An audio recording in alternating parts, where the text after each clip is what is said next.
Hello बच्चों, इस कहानी को लाइक कर दो और चैनल को सब्सक्राइब कर दो। एक गांव के अंदर प्रियांशी नाम की लड़की रहती हैं। उसके पास में बहुत ही सुंदर एक गाय होती है। एक दिन प्रियांशी कुछ सामान लेने के लिए वह बाजार की ओर निकल जाती हैं और पीछे गाय को बहुत तेज भूख लगती है, इसलिए वो जंगल की ओर चरने के लिए निकल जाती हैं। प्रियांशी कुछ ही देर में सामान लेकर अपने गांव की ओर लौटती हैं। अरे, मेरी गाय तो मैं घर पे ही छोड़ के गई थी, पता नहीं ये कहाँ चली गई। ये गाय तो जंगल के बहुत ही अंदर चली जाती है और गाय को जंगल में बहुत ही अच्छा लगता है। प्रियांशी अपनी गाय को पूरे गांव में ढूंढ लेती है, लेकिन इसको गाय कहीं पर भी नजर नहीं आती है। अरे रामू काका, मैंने अपनी गाय को पूरे गांव में देख लिया, लेकिन मेरी गाय तो कहीं पर भी नहीं है। क्या आपने मेरी गाय को देखा है? नहीं बेटा, सुबह से ही मैं गांव में हूँ, लेकिन मैंने तो तेरी गाय को कहीं पर भी नहीं देखा है। मुझे लगता है तेरी गाय जंगल की ओर चली गई होगी। अगर मेरी गाय जंगल की ओर चली गई होगी तो इतने बड़े जंगल में मेरी गाय को मैं कैसे खोजूंगी? गाय जंगल में और आगे बढ़ती हैं, तभी उसकी नजर एक गधे के ऊपर पड़ती है। अरे गधे भाई, मैं तो जंगल में आज ही आई हूँ, फिर भी मेरे को बहुत मजा आ रहा है। तुम तो मेरे से बहुत पहले से होंगे, आपको कितना मजा आता होगा।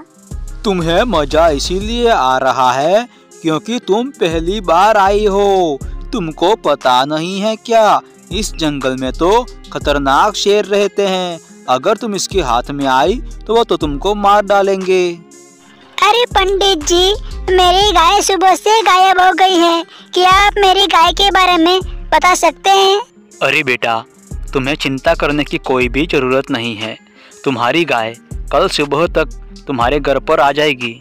गधे की बात सुनकर गाय बहुत ही डर जाती हैं। अब तो अंधेरा भी हो जाएगा, अच्छी जगह देखकर कहीं मुझे छुप जाना चाहिए। गाय को तो जंगल में एक बहुत ही बढ़िया जगह मिल जाती है। उस जगह पर वो पूरी रात निकाल देती है। फिर धीरे धीरे अगली सुबह भी हो जाती है। धीरे धीरे अपने घर की ओर निकल जाती है। तभी रास्ते में इसको गाय का सुंदर सा बच्चा दिखता है। ये बच्चा तो बहुत ही सुंदर है, क्यों ना मैं इसको मेरे साथ अपने घर पे ले जाऊं? फिर तो ये गाय उस बच्चे को लेकर अपने घर पे आ जाती है और प्रियांशी को तो इस बात का पता भी नहीं होता है। प्रियांशी बेचारी अंदर नाराज होकर खाना बना रही थी। प्रियांशी जैसे ही बाहर आती हैं, गाय को देखकर बहुत ही रोने लगती हैं और वो अपनी गाय से बहुत ही प्रेम करती हैं। एक गांव के अंदर राजू नाम का आदमी रहता है और ये आदमी बहुत ही ईमानदार होता है, लेकिन जो उसका बेटा होता है वो तो एकदम नालायक होता है। उसकी बाप की एक बात भी नहीं मानता है।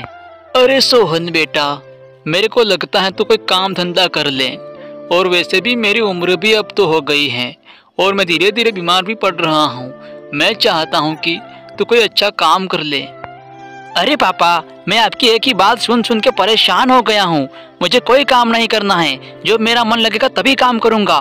आप जितना भी बोल लीजिए, मैं काम बिल्कुल नहीं करूँगा। अभी तो मेरी घूमने और फिरने की उम्र है और आप बोलते हो काम कर लो, मैं ये काम बिल्कुल नहीं करूँगा। और बेचारा राजू उदास होकर कुल्हाड़ी उठाता है और जंगल में लकड़ियाँ काटने के लिए चला जाता है। और पीछे उसका जो बेटा होता है वो नालायक पूरा दिन खाट में आराम से सोता रहता है।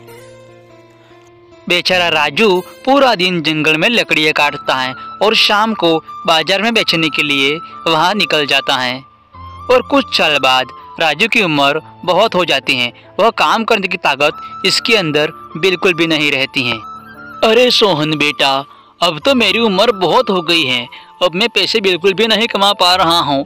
अब तो तेरे को कोई न कोई काम धंधा कर ही लेना चाहिए, वरना अब हमारा घर नहीं चल पाएगा। अरे पापा, मैं आपको कब से बोल रहा हूँ कि मैं काम नहीं करूँगा, जब मेरा मन करेगा तभी काम करूँगा।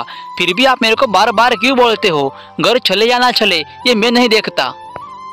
और एक दिन अचानक बेचारे राजू की मौत हो जाती है और उनके पीछे जो बेटा होता है वो सारा पैसा बड़े मजे से अपने दोस्तों के साथ में पूरा पैसा उड़ा देता है। और फिर एक दिन सोहन के पास में उसके बाप का सारा पैसा खत्म हो जाता है, तो फिर वह काम की तलाश में अपने घर से निकल जाता है। अरे अंकल, आपके पास में कोई काम है क्या? अभी मुझे काम की बहुत ही ज़रूरत है। मेरे पास में बिल्कुल भी पैसा नहीं है। आप जैसा कहोगे मैं वैसा काम करने के लिए तैयार हूँ। अरे तुम तो राजू भाई के बेटे हो ना, तुमने तो अपने बाप की एक बात भी नहीं मानी, तो तुम मेरी बात क्या मानोगे? मैं तुमको अपने काम पर नहीं रख सकता। आप कहीं और जाकर अपना काम देख लो। और फिर सोहन बहुत नाराज होकर अपने घर की ओर वापस लौट जाता है। और फिर कोई काम नहीं मिलने के बाद सोहन को अपनी गलती का एहसास होता है। वह बहुत ही पछताता है। तो हेलो गाइस, कहानी पूरी देख ली तो इस वीडियो को लाइक कर दो और चैनल को सब्सक्राइब कर दो।